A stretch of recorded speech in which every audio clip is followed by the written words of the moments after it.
గురుగారు, కామదహనం అంటే ఏంటి? హోలీ రోజు కామదహనం ముందు రోజు చేస్తారు కదా! కామదహనం అని. కాముడు కాలుస్తున్నాం అంటారు. అది ఎందుకు చేస్తారు? దాని వృత్తాంతం. దాన్ని హోలికా దహనం అంటారు.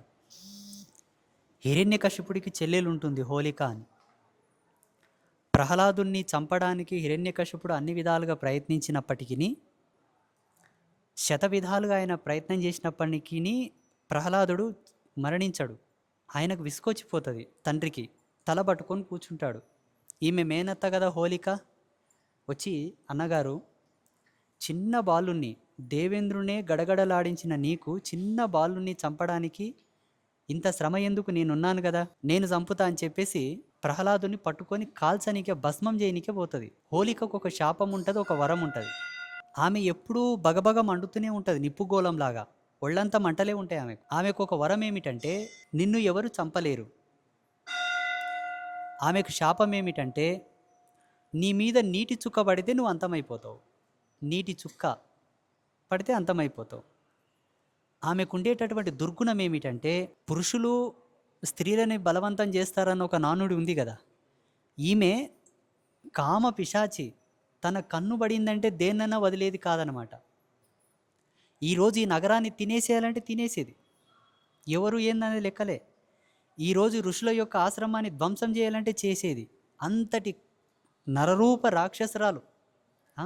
నరరూపం ఏంటి? వాళ్ళు రాక్షసులే, రాక్షస జాతి.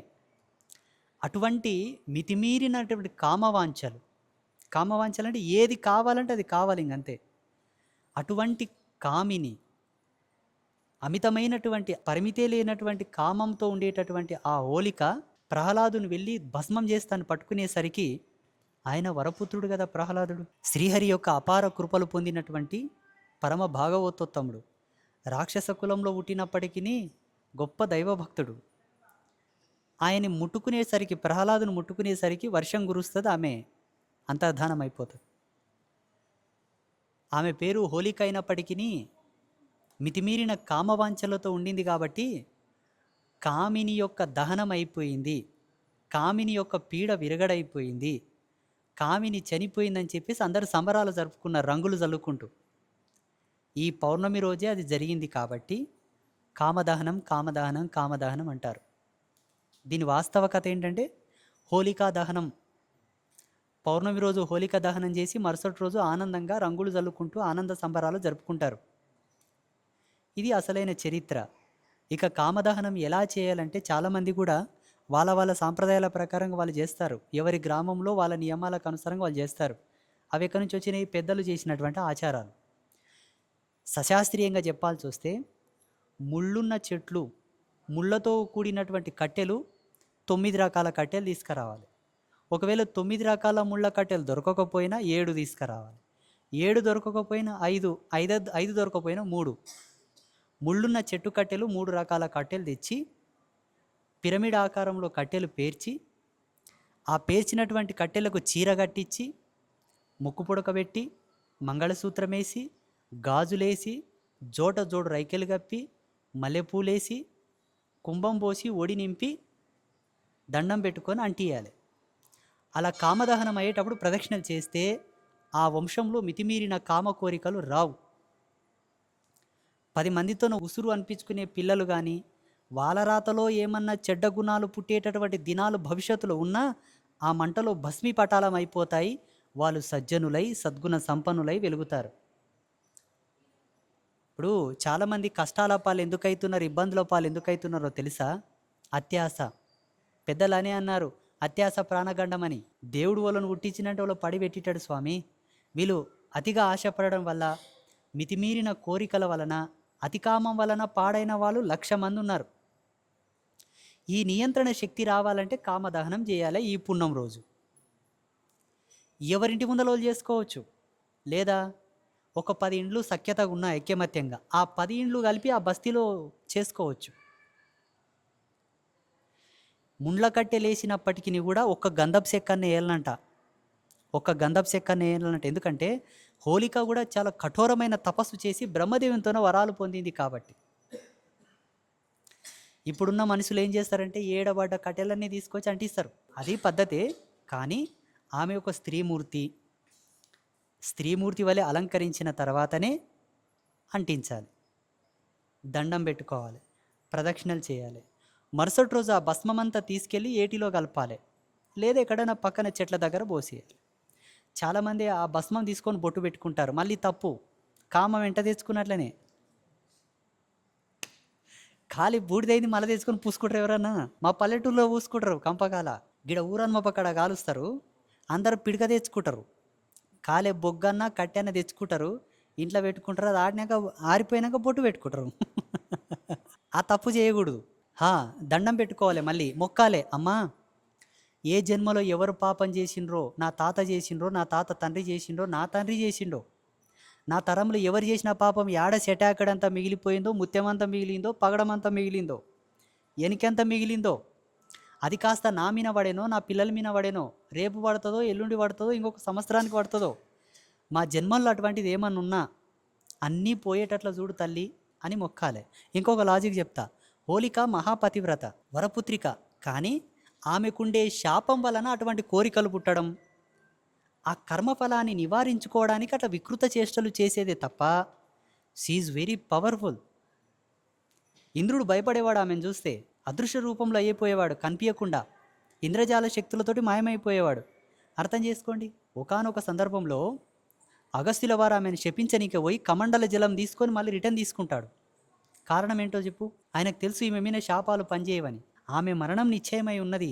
అలా ఈ విధముగా కామదహనం చేసిన వాళ్లకు ఎన్నో శుభాలు తండ్రి, ఎన్నో.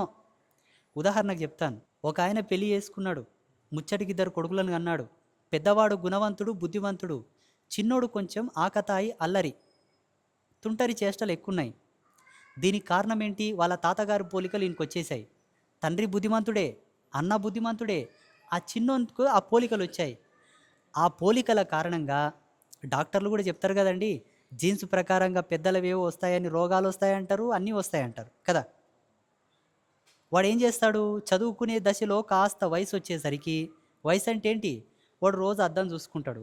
చిన్నగా మీసాలు వచ్చేసరికి ఇంక నేను పెద్దగా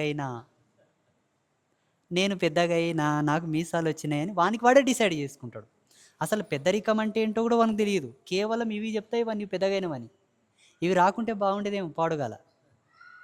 ఆడేం చేస్తాడు? ఇంకా ఆల్రెడీ వాని మెచ్యూరిటీ లెవెల్స్ లోపల పెరిగే కొద్దీ గుణాలు కూడా యాడ్ అవుతూ ఉంటాయి. వయసు పెరిగే కొద్దీ కర్మఫలం కూడా ప్రభావం చూపడం మొదలు పెడుతుంది. వీనికొచ్చిన మెచ్యూరిటీకి ఈ కర్మ కాస్త ఆజ్యం పోసినట్ల తోడయ్యేసరికి నీవు నేను గలవా సేను వీడు, నీవు నేను వీడు అన్నట్ల మితిమీరిన కోరికలు పుట్టి ఏదో చేయరాని తప్పు చేయడం వల్ల, ఆ కుటుంబ సభ్యులు వచ్చి ఇనిమిన దాడి చేయడం వల్ల వీడు కాస్త గుటకాయ అంటే ఆ తల్లి కడుపు మీద మన్నువాడే. అవునా కదా? ఇలా కామదహనం చేసిన వాళ్ళు ఎవరైనా ఉండి అట్లా దండం పెట్టుకుంటే వీని రాతలో వచ్చేది 100%కి వచ్చేది 20% తగ్గిపోతుంది, 75% తగ్గిపోతుంది, 100% కూడా తగ్గిపోతుంది. అందుకే మన పెద్దలు ఏం పెట్టినా కూడా దాంట్లో ఏదో అంతరార్థం ఉండి ఉండవచ్చు. ఏమీ లేదు, అంత ట్రాష్, అంత వేస్ట్, ఇవన్నీ మూఢనమ్మకాలు, ఇవన్నీ పనికిరానివని మాత్రం కొట్టిపాడేయకూడదు. అలా కొట్టిపడేసే వాళ్ళు ఎవరైనాను ముందు నువ్వు దేనికి పనికొచ్చావో అది చెప్పు, నీ నమ్మకం ఏంది అది చెప్పు, తర్వాతకి ఇది మూఢనమ్మకం. అవునా కాదా? కాదా? అవును. 2ను 1తో కొట్టేయచ్చు, 1 మిగులుతుంది. 1ని 1తోనో కొట్టేస్తే 0ను 0తోనో కొట్టేస్తావా? అసలు 0ని ఇచ్చింది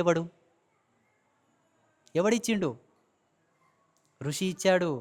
ఆధ్యాత్మిక విజ్ఞానం ఇచ్చింది, స్పిరిచువల్ నాలెడ్జ్ ఇచ్చింది. ఆ స్పిరిచువల్ నాలెడ్జ్ ఇవన్నీ ఇచ్చింది. బొట్టు పెట్టుకో, ముక్కులు కుట్టుకో, చెవులు కుట్టుకో, జోట పుస్తెలు వేసుకో, 2 ఏళ్ళకు మెట్టెలు పెట్టుకో, పాపెట్టది, పాపెట్లేని సంసారం చేయరాదు. మీరందరూ బయాలజికల్ రిఫరెన్సెస్ ప్రకారంగా తీసుకున్నారా పాపెట్ని? పాపెట్ది ఏమని ఎవడు చెప్పుడు మీకు? 3 పాయలు తీసి జడాలమ్మని ఎవడు చెప్పిండు? మరి గది మూఢనమ్మకాలు అంటారు.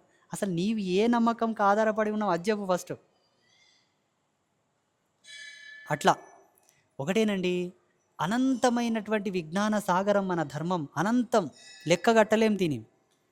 లెక్కగట్టలేని దాంతో మనకేం పని అంటే ఉంది, నీకు అందిన దాన్ని సద్వినియోగపరుచుకో, చల్లగా బతుకు కదా. అందులో భాగమే ఈ కామదహనం. ప్రతి ఒక్కరు ఆచరించాలి. పల్లెటూళ్ళు ఉండేటోళ్ళు అయితే తప్పకుండా ఆచరించాలి.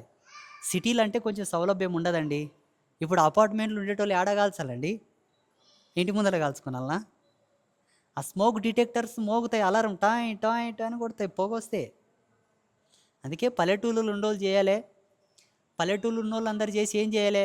వాళ్ళ బంధువులు ఎవరన్నా సిటీలలో ఉంటే ఈ పుణ్యం ఓలకు కూడా ఓన్ తల్లి అని మొక్కాలి. ఈడ పైసలేస్తే అమెరికా పోతలేవా? ఈడ మొక్కితే వాళ్ళకి పోతుంది ఫలితం. శుభమస్తు, స్వస్తి.